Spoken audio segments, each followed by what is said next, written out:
नमस्कार, आप देख रहे हैं सिटी न्यूज और दिन भर की तमाम खबरों के साथ मैं प्रीति सागर। खबरों में बात करेंगे सबसे पहले आज की सुर्खियों की। पोटका थाना क्षेत्र के चिमाईजुड़ी निवासी साकरो मुर्मू हत्या मामले में पुलिस ने आरोपी हरेन मुर्मू को किया गिरफ्तार। कदमा में 105 वर्ष से हो रही गणेश पूजा का हुआ विसर्जन। कई झांकियों के साथ शांति सद्भावना से किया गया विसर्जन।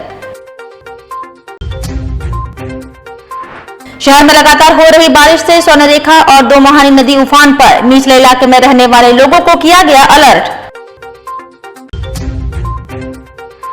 और 3 प्लेट अस्पताल की लापरवाही के कारण 23 वर्षीय युवती की डेंगू से हुई मौत। परिजनों ने किया जमकर हंगामा। खबरें अब विस्तार से। पोटका थाना क्षेत्र के चिमाईजुड़ी गांव की रहने वाली 32 वर्षीय साकरो मुर्मू नामक महिला की हत्या मामले में पोटका पुलिस ने आरोपी हरेन मुर्मू को गिरफ्तार किया है। बताया जा रहा है कि 2 दिन पहले 32 वर्षीय महिला साकरो मुर्मू को हरेन मुर्मू नामक युवक ने गला दबाकर हत्या कर दिया था और हत्या कर फरार हो गया। वहीं पुलिस ने तत्काल कार्रवाई करते हुए 24 घंटे में आरोपी को गिरफ्तार कर लिया है। उधर जमशेदपुर के गोलमोरी थाना अंतर्गत 3 प्लेट अस्पताल में डेंगू की मरीज की मौत के बाद परिजनों ने जमकर हंगामा किया। परिजनों ने अस्पताल प्रबंधन पर लापरवाही का आरोप लगाया। हंगामे की सूचना पाकर गोलमोरी पुलिस मौके पर पहुंची और हंगामे को शांत कराया। दरअसल टेल्को प्रेमनगर निवासी विपिन राय की 23 वर्षीय बेटी निधि कुमारी को परिजनों ने तबियत खराब होने पर 3 अक्टूबर को 3 प्लेट अस्पताल में भर्ती कराया था, जहां इलाज के दौरान गुरुवार को उसकी मौत हो गई। निधि ऑनलाइन फूड डिलीवरी कंपनी में काम करती थी और ग्रेजुएट कॉलेज से पीजी की तैयारी कर रही थी। पिता विपिन ने बताया कि 3 अक्टूबर को उसे अस्पताल में भर्ती करवाया गया था, जहां उसका इलाज अस्पताल के जनरल वार्ड में हो रहा था। बुधवार देर शाम उसकी स्थिति बिगड़ने पर उसे आईसीयू में भर्ती कराया गया, जहां इलाज के दौरान उसकी मौत हो गई। विपिन ने बताया कि डॉक्टरों को रेफर करने को भी कहा था, पर उन्होंने रेफर नहीं किया। अंत में उसकी मौत हो गई। जब यहाँ हम एडमिट किए तो वार्ड में इसको रखा गया।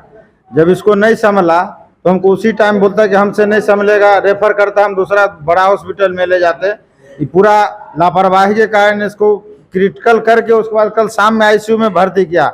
आके जब हम हंगामा किए यहाँ, उसके बावजूद भी डॉक्टर नहीं आया। जो यहाँ उस समय ड्यूटी में था, बोलता हम तो अभी आए हैं। वो आया, फिर देखा, बोला कोई दिक्कत नहीं है, हम इसको ट्रीटमेंट लगा। ब्रेसलेट शाम में लिख के दिया, बोला 10,000 से नीचे रहता तब चढ़ाएंगे। ला के हम रात में भींग के उसको ब्रेसलेट ला के दिए ब्लड बैंक से। उसके बाद यहाँ चढ़ाया कि नहीं चाहे, नर्स हम लोग को जानने भी नहीं दिया। हाँ, डेंगू है। और गार्ड देखने की आया तो मेरे आवाज को धक्का दे के बाहर निकाल दिया। वो नर्स फोन करके गार्ड को बुलवाई है कि बार बार आता है यहाँ टोकने के लिए, और वो कुछ रिपोर्ट नहीं दिया रात भर में, कैसा है नहीं है। उसका सांस का प्रॉब्लम हो रहा था। डॉक्टर बोला कि सांस का प्रॉब्लम हो रहा है, अंदर में इसका उल्टी होने से अंदर जम गया है, उसको हम निकालेंगे। अभी क्या चाहते हैं कि उचित कार्रवाई हो इस नर्स पर और उस डॉक्टर पर। डॉक्टर और नर्स के लापरवाही के कारण डेथ की है। और शहर में लगातार हो रही बारिश से स्वर्णरेखा एवं दो मोहानी नदी उफान पर है। नदी का पानी खतरे के निशान से ऊपर है। निचले इलाके के रहने वाले लोगों को आश्रय गृह जाने का जिला प्रशासन ने निर्देश दिया। लगातार हो रही बारिश से स्वर्णरेखा एवं दो मोहानी नदी पूरी उफान पर है। 2 नदियों का जल स्तर खतरे के निशान से ऊपर है। बाढ़ की स्थिति को देखते हुए जिला प्रशासन ने निचले इलाके में रहने वाले लोगों को निकटतम आश्रय गृह में जाने का निर्देश दिया। प्रशासन द्वारा दिया गया है। इस संबंध में जानकारी देते हुए एमएनएससी के अधिकारी सुरेश यादव ने बताया। कुल मिला जुला करके अभी तो बाढ़ की स्थिति नहीं लग रही है कि नहीं आएगी, लेकिन आने के रूप में हम लोग पूरी तरह से तैयार हैं और हम लोग का शेल्टर होम भी तैयार है, हमारी टीम भी तैयार है और हम लोग 24/7 के तर्ज पर उसकी पूरी निगरानी कर रहे हैं। कितने सेंटर रूम बनाए गए हैं? शेल्टर होम हम लोग यहाँ आप यूँ कहें कि जो हम लोग का पॉइंट है, जैसे रामनगर है, श्यामनगर है, उसके लिए जेपी स्कूल के पास में है। आपका ये चाणक्यपुरी है, कुंवर बस्ती है, इसके लिए हम लोग इसी होम पास रखे हैं। आपका उधर हल्दी गोदाम है, अलीनगर अलीबाग है, उस सब के लिए हम लोग करम सिटी का पॉइंट रखे हैं। तो ये सब हमारा जो नीचे इलाका है, हम लोग उसके जस्ट बगल में ही जो ऊंचे का स्थान है, जो सार्वजनिक जगह है, या तो कॉलेज है या स्कूल है या शेल्टर होम है, वैसे जगह का हम लोग जीते। नगर निगम पूरी तरीके से तैयार है 100%। इधर 105 वर्ष से हो रही गणेश पूजा का विसर्जन जमशेदपुर में कई सुंदर झांकियों के साथ नाचते गाते हुए संपन्न हुआ। झमाझम बारिश के बीच जमशेदपुर कदमा गणेश पूजा सह मेला का आज 20वां दिन हुआ समाप्त, जहां शहर के युवा भक्तों की भीड़ हुई शामिल, जिसमें कई अलौकिक झांकी शहरवासियों के लिए दर्शाया गया, जिसमें महाबली, हनुमान, कुंभकर्ण, ताड़िका और फिर भगवान गणपति का विशाल प्रतिमा विसर्जन में दिखाई पड़ा। इस विसर्जन में हजारों की संख्या में पूजा कमेटी भक्त के साथ शहरवासी हुए शामिल। वहीं इस गणेश पूजा कमेटी के सदस्य ने बताया, पूरी निष्ठा के साथ ये पूजा 100 वर्षों से मनाई जा रही है, जिसमें आज गणेश पूजा मेला का समापित हुआ और शांति सद्भाव से गणपति बप्पा का विसर्जन किया जा रहा है। 16 दिन में आप लोग पत्रकार लोग आके वहाँ देखे हैं कि ना मेला में उत्साह कमी हुआ, ना पूजा पाठ में कमी हुआ, ना लोग आना बंद किए। कई हजार नहीं, कई लाख लोग आके दर्शन करके बाबा गए अपने अपने मन। आज भी देखिए रोड में लोग अपने घर से प्रसाद ला रहे, चढ़ा रहे, अपने मनोकामना मांग रहे, अपने अपने घर के पास रथ को रुकवा रहे हैं कि मेरे घर में रुकता आप लोग रुकिए। वहीं जमशेदपुर राय अस्पताल में हुआ बोनस समझौता, इस साल मिलेगा 19% बोनस। जमशेदपुर के साक्षी स्थित जमशेदपुर राय अस्पताल के कर्मचारियों को इस साल 19% बोनस मिलेगा। गुरुवार को हुए बोनस समझौते में यह तय किया गया। इस समझौते के तहत कर्मचारियों को अधिकतम 75,253 रुपए और न्यूनतम 65,906 रुपए दिया जाएगा। 6 अक्टूबर तक सारे कर्मचारियों को बोनस की राशि भेज दी जाएगी। इधर जमशेदपुर के बागबेड़ा विकास समिति के द्वारा बागबेड़ा इलाके में मूलभूत सुविधाएं उपलब्ध करवाने की मांग को लेकर जिले के उपायुक्त के माध्यम से मुख्यमंत्री को मांग पत्र भेजा गया। साथ ही जल्द सभी मांगों को पूरा करने का आग्रह भी किया गया। उन्होंने कहा कि संपूर्ण बागबेड़ा क्षेत्र कचड़ों के अंबार से भरते जा रहा है, जिस कारण एक योजना बनाकर इसकी समुचित और नियमित सफाई की व्यवस्था की जानी चाहिए। साथ ही खरकई नदी के ऊपर बने पुल की अवस्था भी जर्जर हो चुकी है और उसमें रोजाना 10,000 लोगों का आवागमन होता है, जिस कारण यहाँ नए पुल का निर्माण होना चाहिए। साथ ही सड़कों की स्थिति भी काफी जर्जर हो गई है, जिसे भी अविलंब दुरुस्त किया जाना चाहिए। साथ ही इलाके में पंचायत भवन का निर्माण भी कराने की मांग इन्होंने मांग पत्र के माध्यम से उठाया है। बागबेड़ा क्षेत्र के संपूर्ण बागबेड़ा क्षेत्र में चारों ओर गंदगी का ढेर अंबार है ना। उसको अस्थायी रूप से सरकार एक योजना के तहत योजना बनाए और अस्थायी रूप से वहाँ का कचरा उठाओ, साफ सफाई की व्यवस्था सुनिश्चित करे। बागबेड़ा खरकाई नदी जाने वाले पुल 1 माह के अंदर धंस के गिर जाने वाला है। वहाँ प्रतिदिन उस पुल से कम 10,000 लोगों का आवाजाही होता है और हम लोग माननीय मुख्यमंत्री से मांग कर रहे हैं कि उस पुल का निर्माण यथाशीघ्र कराया जाए। उधर कोल्हान छात्र संघर्ष मोर्चा एवं आदिवासी छात्र एकता ने कोऑपरेटिव कॉलेज के प्रिंसिपल डॉक्टर अमर सिंह को कॉलेज से हटाने की मांग को लेकर जोरदार प्रदर्शन किया। गुरुवार को राष्ट्रीय शैक्षणिक मान्यता समिति यानी नेक की टीम जमशेदपुर पहुंची, जहां टीम के सदस्य कोऑपरेटिव कॉलेज पहुंचे। हालांकि कॉलेज के मुख्य प्रवेश द्वार पर छात्र संगठनों के सदस्य धरने पर बैठे थे, इसलिए टीम को कड़ी सुरक्षा के साथ कॉलेज के पिछले गेट से प्रवेश कराया गया। बता दें कि कोल्हान छात्र संघर्ष मोर्चा सहित अन्य छात्र संगठन कोऑपरेटिव कॉलेज के प्राचार्य डॉक्टर अमर सिंह को हटाए जाने की मांग को लेकर आंदोलनरत है। खिलाफ मोर्चा खोल दिया है। छात्र संगठनों का आरोप है कि कोऑपरेटिव कॉलेज के प्राचार्य और कोल्हान विश्वविद्यालय के रजिस्ट्रार की मिलीभगत से समूचे कोल्हान खासकर कोऑपरेटिव कॉलेज का शैक्षणिक माहौल खराब हो चुका है। डॉक्टर अमर सिंह पर आदिवासी विरोधी होने का भी आरोप लगाया है। छात्रों ने आरोप लगाया है कि कोल्हान विश्वविद्यालय के रजिस्ट्रार एवं कोऑपरेटिव कॉलेज के प्राचार्य की मिलीभगत से विकास का पैसा भ्रष्टाचार की भेंट चढ़ चुका है। ऐसे में जब नेक की टीम यहां पहुंचेगी और कॉलेज के विकास के लिए फंड आवंटित करेगी तो एक बार फिर से विश्वविद्यालय और महाविद्यालय की मिलीभगत से विकास के पैसों का बंदरबाट हो जाएगा। हालांकि छात्रों के विरोध के बीच गुरुवार को नेक की टीम कोऑपरेटिव कॉलेज पहुंच चुकी है। आगे देखना यह दिलचस्प होगा कि नेक की रिपोर्ट में छात्रों के आंदोलन का जिक्र होता है या प्रिंसिपल और रजिस्ट्रार को क्लीन चिट दे दिया जाता है। फिलहाल कोऑपरेटिव कॉलेज के मुख्य द्वार पर छात्रों का धरना प्रदर्शन जारी है। छात्र संगठन के नेताओं ने कॉलेज के प्राचार्य पर लगे आरोप को लेकर सक्षम पदाधिकारी से जवाब देने की मांग की है। आपको बता दे रहे हैं कि प्रिंसिपल पर कई गंभीर आरोप है। आदिवासी हॉस्टल का लिटिगेशन जो मामला न्यायालय में है, वो जमीन देने का और विभिन्न तरह का करीबन कम से कम 10 से 15 एलिगेशन है कि ये अनफिट है और डिप्लोमेसी है, इसीलिए इनको यहाँ से हस्तांतरण किया जाए। ये व्यक्ति जो प्रचारक कोऑपरेटिव कॉलेज के अमर सिंह हैं, इनके हाथ में अगर जाएगा तो वो विनाश का रूप लेगा। चाहे वो अगर ए ग्रेड दे के चल जाए, 5 करोड़ रुपया सालाना मिले, तो इनके कारण वो और भ्रष्टाचार में हो, चूँकि पहले से ही इंटर के मामले और कई मामले इनके पास है, जो कि पैसे गबन का मामला है, यहाँ से लेकर LBSM कॉलेज तक। इसलिए आज हम लोग नैक टीम का सपोर्ट करने के लिए, नैक टीम का स्वागत करने आए थे और उनका विरोध करने के लिए आए थे, लेकिन वो चोर के दाढ़ी में तिनके वाली स्थिति में उनको पीछे से घुसा दिया। इसलिए आज हम लोग मिलने के लिए जाएंगे अंदर। अभी जमशेदपुर के उपायुक्त ने दुर्गा पूजा की तैयारियों को लेकर सेंट्रल दुर्गा पूजा समिति एवं केंद्रीय दुर्गा पूजा समिति के प्रतिनिधि मंडल के साथ बैठक की। दुर्गा पूजा में पूजा पंडालों के निर्माण में सुरक्षा व्यवस्था के आवश्यक उपाय, यातायात व्यवस्था, विसर्जन घाट, सड़कों की मरम्मति की आवश्यकता आदि को लेकर जमशेदपुर के उपायुक्त मंजुनाथ भजंत्री द्वारा सेंट्रल दुर्गा पूजा समिति एवं केंद्रीय दुर्गा पूजा समिति के प्रतिनिधि मंडल के साथ बैठक किया। जिले में पूजा पंडाल निर्माण का कार्य शुरू हुआ है। ऐसे में उपायुक्त ने पंडालों में सुरक्षा उपाय को लेकर जिला प्रशासन द्वारा जारी किए गए दिशा निर्देश के अनुपालन का निर्देश उक्त दोनों पूजा समितियों को दिया। उन्होंने कहा कि सुरक्षित शांतिपूर्ण वातावरण में पूजा संपन्न हो, इसके लिए जिला प्रशासन द्वारा दिए गए दिशा निर्देश काफी महत्वपूर्ण है। पूजा पंडालों में प्लास्टिक का उपयोग सख्त प्रतिबंधित रखे। वरीय पुलिस अधीक्षक ने मेला घूमने आने वाले लोगों से मनमाना पार्किंग चार्ज नहीं वसूलने की बात कही है। उन्होंने स्पष्ट कहा कि यथासंभव इसे निःशुल्क रखे या 5 से 10 रुपए ही चार्ज करे।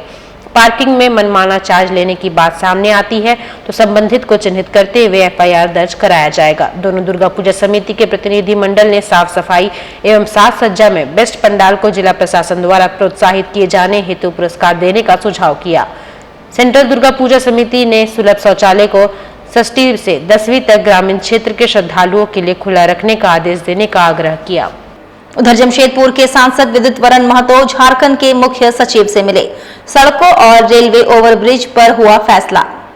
जमशेदपुर के सांसद विद्युत वरण महतो ने बुधवार को रांची में झारखंड के मुख्य सचिव से मुलाकात कर बारीगोड़ा और गोविंदपुर के रेलवे ओवरब्रिज के निर्माण हेतु मुलाकात की। इस संबंध में उन्होंने एक ज्ञापन सौंपते हुए कहा कि गत दिनों कोलकाता में रेलवे की बैठक में रेल के अधिकारियों ने इस बात की जानकारी दी है कि दोनों ही ओवरब्रिज की स्वीकृति रेलवे के द्वारा प्रदान कर दी गई है, लेकिन यह कार्य तब तक प्रारंभ नहीं हो सकता है जब तक कि अप्रोच रोड के लिए राज्य सरकार के द्वारा भूमि अधिग्रहण नहीं किया जाता है और अप्रोच रोड का निविदा नहीं जारी की जाती है। मुख्य सचिव ने इस पर कहा कि वे इस संबंध में पथ निर्माण विभाग को समुचित दिशा निर्देश देंगे। इधर आगामी दुर्गा पूजा को देखते हुए जिला प्रशासन पूरी तरह से मुस्तैद है। जिले के उपायुक्त और SSP ने मानगो स्थित दुर्गा पूजा पंडाल का निरीक्षण किया। इस दौरान केंद्रीय दुर्गा पूजा समिति के सदस्य भी मौजूद थे, जहां पूरी बारीकी के साथ जिले के उपायुक्त व SSP ने पूजा पंडाल का निरीक्षण किया। पूजा के दौरान यातायात संबंधी परेशानी ना हो, विधि व्यवस्था में किसी तरह की अड़चन ना आए, जिला प्रशासन द्वारा जारी गाइडलाइन का पूरी तरह से पालन हो, इन सब के मद्देनजर जिले के उपायुक्त और SSP ने संयुक्त रूप से पूजा पंडाल का निरीक्षण किया। पूजा कमेटी के साथ पूजा से संबंधित जानकारी को साझा की। उपायुक्त ने कहा कि आगामी दुर्गा पूजा को लेकर लगातार जिला प्रशासन द्वारा बैठक की जा रही है। आपसी सौहार्द में भाईचारा के साथ पूजा संपन्न हो, इसे लेकर जिला प्रशासन नजर बनाए हुए है। विशेषकर CCTV का वहाँ उपलब्धता रहे, फिर उसके बाद बिजली का जो प्रॉपर किसी तरह का कोई दुर्घटना नहीं है और उसका भी हम लोग ध्यान रखने के लिए बताए हैं। फिर उसके बाद कोई जो फायर का इंसिडेंट नहीं हो और जब पंडाल से भी जब निकलते हैं विसर्जन के लिए, उस समय में भी रास्ते का भी सही से वो लोग ध्यान रखें।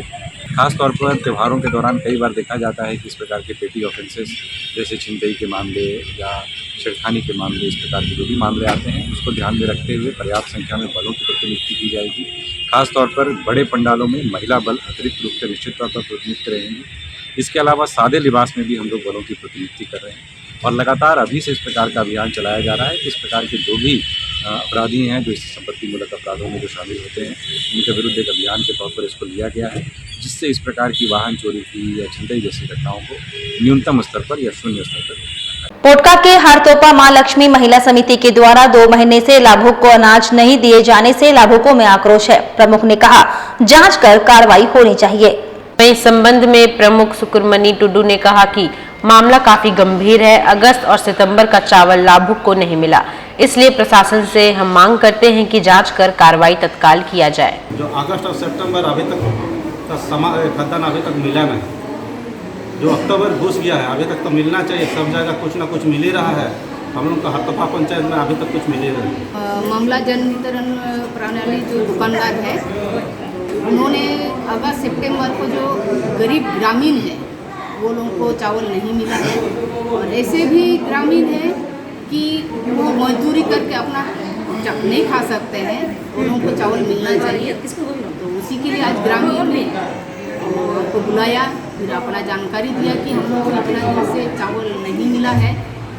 उसके लिए फिर हम लोग एमओ वीडियो डीएसओ से कार्रवाई करने के लिए हम लोग मांगते हैं। और उपायुक्त मंजूनाथ भजंत्री ने मुसाबनी में उद्योगों की स्थापना के लिए समीक्षा बैठक की। विधायक घाटशिला रामदास सोरेन की मौजूदगी में लिए गए कई अहम फैसले। जमशेदपुर की डीसी ऑफिस मंजूनाथ भजंत्री की अध्यक्षता में मुसाबनी प्रखंड अंतर्गत रोआम में औद्योगिक इकाइयों की स्थापना हेतु समीक्षा बैठक की गई। विधायक घाटशिला रामदास सोरेन बैठक में शामिल हुए। विदित हो कि रोआम में औद्योगिक क्षेत्र का निर्माण राज्य सरकार द्वारा कराया जा रहा है, जिसके लिए 18 उद्यमियों को उद्योग लगाने हेतु भूमि आवंटित किया जा चुका है। बैठक में उद्योगों की स्थापना की वर्तमान स्थिति की समीक्षा की गई। गौरतलब है कि औद्योगिक क्षेत्र में 18 उद्यमी में सिर्फ एक उद्यमी के कार्य प्रारंभ किए गए हैं, जिस पर बैठक में अप्रसन्नता जाहिर की गई। विधायक घाटशिला ने कहा कि 18 उद्यमियों द्वारा भूमि पूजन किया गया था। ग्रामीणों में उम्मीद जगी थी कि औद्योगिक क्षेत्र के विकास से रोजगार मिलेगा, पलायन रुकेगा, लेकिन उद्यमियों द्वारा कार्य में अपेक्षित प्रगति नहीं लाया जाना निराशाजनक है। उपायुक्त ने कहा कि औद्योगिक क्षेत्र के विकास हेतु राज्य सरकार एवं जिला प्रशासन काफी संवेदनशील है। उद्यमियों से समीक्षा भी है कि पॉजिटिव माइंडसेट के साथ निर्माण कार्य को गति दे। जिला प्रशासन द्वारा हर संभव सहयोग प्रदान किया जाएगा। योजना के अनुरूप कार्य में तेजी लाए। प्रत्येक माह में इसकी समीक्षा की जाएगी। उद्यमियों को किसी प्रकार की समस्या आती है तो तत्काल संपर्क करें, समस्याओं का निराकरण किया जाएगा। वक्त हो चला है अब एक छोटे से ब्रेक का। ब्रेक के बाद खबरें और भी है, तब तक के लिए देखते रहिए सिटी न्यूज। यही मौका है बिजनेस को बढ़ाने का, पर पैसा। अपनी सुपर पावर यूज करने का टाइम आ गया है। अब टेंशन मत लीजिए, IIFL फाइनेंस से झटपट गोल्ड लोन लीजिए और बिजनेस आगे बढ़ाइए। आपके जैसे सुपर हीरोज ऐसी छोटी मोटी प्रॉब्लम से थोड़ी ना रुकते हैं, इसीलिए लाइफ जब भी आगे बढ़ने का मौका दे तो अपनी सुपर पावर, अपना गोल्ड यूज करिए और IIFL फाइनेंस से गोल्ड लोन लीजिए। IIFL फाइनेंस करता है सीधी बात। सिंधु डायग्नोस्टिक सेंटर, हमारी सुविधाएं computerised digital x-ray, digital ECG, blood test और अल्ट्रासाउंड। हमारे यहाँ हेल्थ चेकअप और होम कलेक्शन की सुविधाएं भी उपलब्ध है। हमारे यहाँ पूर्वी सिंहभूम के सभी सरकारी अनुमंडल अस्पतालों की सलाह पर प्रत्येक महीने की 9 तारीख को गर्भवती महिलाओं का निःशुल्क अल्ट्रासाउंड किया जाता है। हमारा एड्रेस गुड़िया मैदान, जोन नंबर 1, बिरसा नगर। हमारा फ़ोन नंबर 9234654329। हमारे मेडिकल स्टोर पे सभी प्रकार की अंग्रेजी दवाइयाँ उचित मूल्य पर उपलब्ध हैं। Naidu medical, Sunday market, shop number 3। सेवक पूजा भंडार,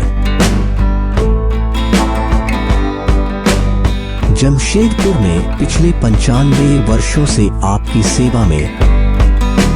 हमारे यहाँ सभी प्रकार के पूजा सामग्री उपलब्ध है। यहाँ आपको आयुर्वेदिक सभी विश्वसनीय कंपनियों की दवाएं आसानी से उपलब्ध होंगे। साथ ही मेवा मसाला, विभिन्न तरह की जड़ी बूटियां, माला, चुनरी, रंगोली सामग्री और पित्तल के बर्तन उचित दामों में मिलेंगे।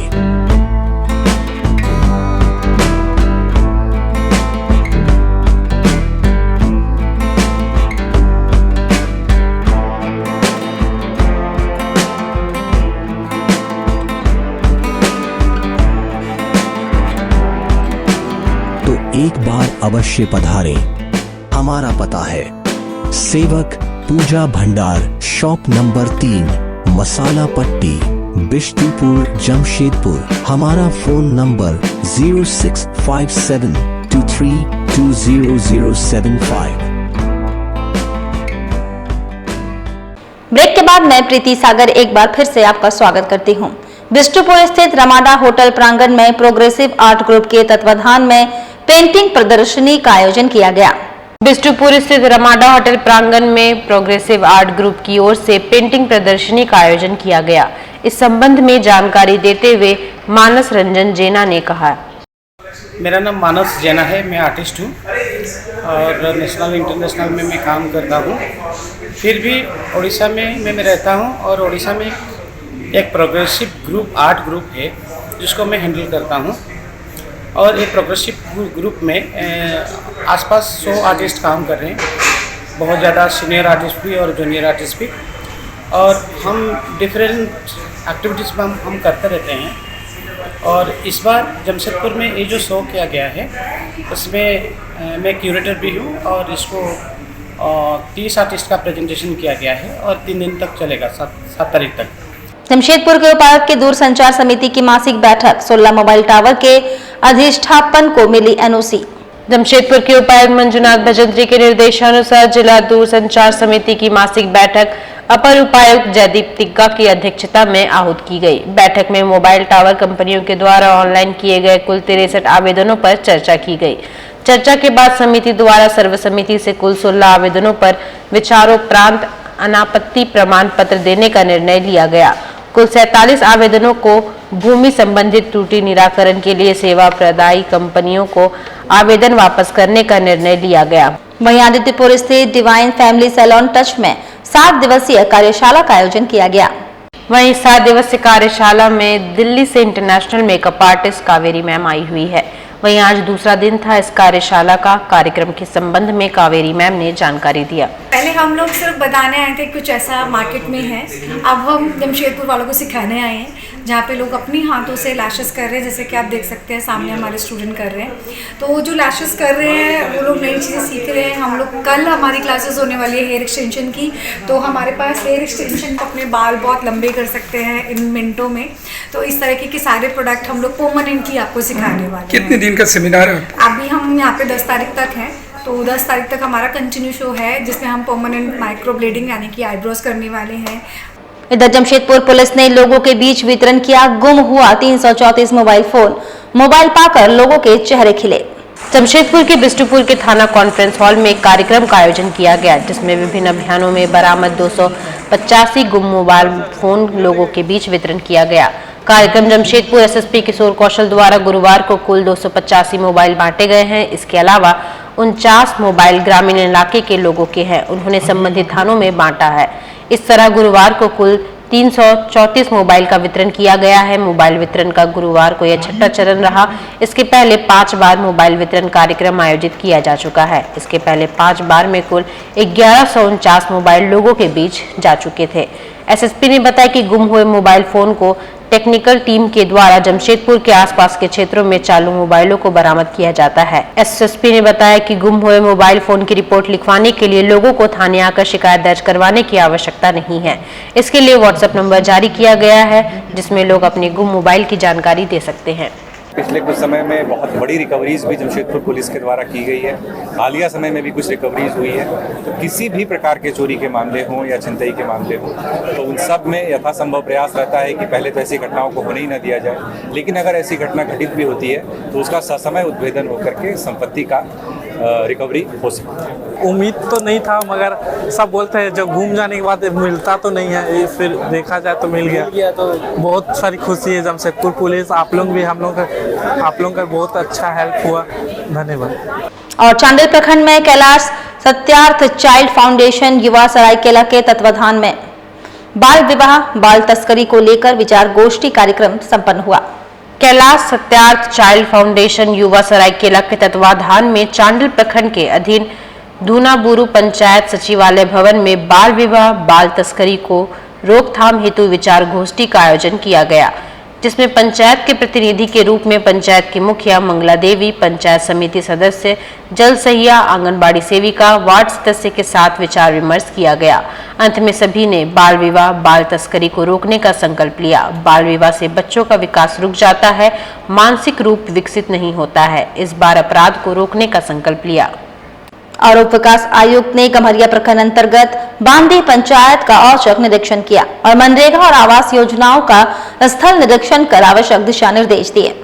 उप विकास आयुक्त प्रवीण कुमार गागराई ने आज गम्हरिया प्रखंड अंतर्गत बांदी पंचायत का औचक निरीक्षण किया। निरीक्षण क्रम में उप विकास आयुक्त के द्वारा वीरसा हरित ग्राम योजना, प्रधानमंत्री आवास योजना तथा आंगनबाड़ी केंद्र, नवाडी प्राथमिक मध्य विद्यालय नुवाडी एवं बड़ा काकड़ा पंचायत अंतर्गत उत्क्रमित मध्य विद्यालय मधुपुर का निरीक्षण कर आवश्यक दिशा निर्देश दिए। निरीक्षण क्रम में उप विकास आयुक्त ने मनरेगा अंतर्गत वीरसा हरित ग्राम योजना का निरीक्षण कर वृक्षारोपण में तेजी लाने, प्रधानमंत्री आवास योजना के स्थल निरीक्षण क्रम में निलंबित आवास को यथाशीघ्र पूर्ण करने के निर्देश दिए। वहीं विभिन्न विद्यालय एवं आंगनबाड़ी केंद्र के निरीक्षण क्रम में केंद्र में उपस्थित बच्चों से संवाद स्थापित कर शिक्षकों को बच्चों की शिक्षा के साथ साथ उनके सर्वांगीण विकास हेतु विभिन्न गतिविधियों आयोजित करने तथा कैलेंडर के अनुसार मध्याह्न भोजन उपलब्ध कराने समेत आवश्यक दिशा निर्देश दिए। वहीं जमशेदपुर के बिष्टुपुर स्थित मेडिकल बस्ती में निवास करने वाले टाटा मुख्य अस्पताल के सफाई कर्मी इन दिनों डर के साए में जी रहे हैं। इनके वर्षों पुराने फ्लैट की स्थिति जर्जर हो चुकी है और बिल्डिंग कभी भी गिर सकती है। गुरुवार को भाजपा व्यवसायिक प्रकोष्ठ के प्रदेश संयोजक नीरज सिंह ने पूरे इलाके का दौरा किया, साथ ही यहाँ के निवासियों से समस्याओं को भी जाना। बता दें, यहाँ वैसे परिवार निवास करते हैं जो शहर के सबसे बड़े निजी अस्पताल टाटा मुख्य अस्पताल की सफाई करते हैं।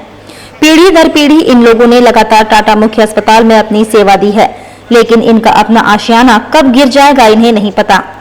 भाजपा नेता नीरज सिंह ने कहा कि जो स्वच्छता में अपनी अहम भूमिका निभाते हैं, आज टाटा कंपनी प्रबंधक के उदासीनता के कारण वही स्वच्छता के सिपाही डर के साए में जी रहे हैं। उन्होंने कहा कि इस मामले को वो उच्च स्तर पर पहुंचाएंगे। उन्होंने कहा कि इसी क्षेत्र से विधायक बन्ना गुप्ता आज राज्य के स्वास्थ्य मंत्री भी है, लेकिन बावजूद उसके उन्हीं के इलाके के लोगों का ये हाल है, जो स्पष्ट दर्शाता है कि मंत्री बन्ना गुप्ता केवल वोट पाने हेतु इनसे लगातार झूठे वादे करते हैं। इन्होंने कहा कि कंपनी प्रबंधन से मुलाकात कर वे इन बिल्डिंग को दुरुस्त करने की मांग उठाएंगे।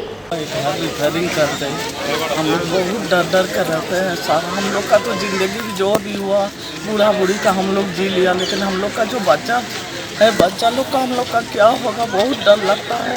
पता नहीं कभी क्या हो जाएगा, रात को कैसा हम लोग मरेंगे, कैसा नहीं, हमको वही बहुत डर लगता है। और ये बिल्डिंग की हालत जो है, टाटा कंपनी या जुस्को के द्वारा आज तक इसकी तरफ आंख उठा के भी देखा नहीं गया कि यहाँ के लोग, यहाँ के बस्ती के लोग किस हालत में रहते हैं। तो मेरा सीधा प्रशासन और जुस्को कंपनी से मेरा आग्रह है कि आप अविलंब आके यहाँ के लोगों के साथ बैठ के वार्ता करें और ये जितने फ्लैट हैं इनका मरम्मतीकरण करने का कार्य तुरंत स्टार्ट करें।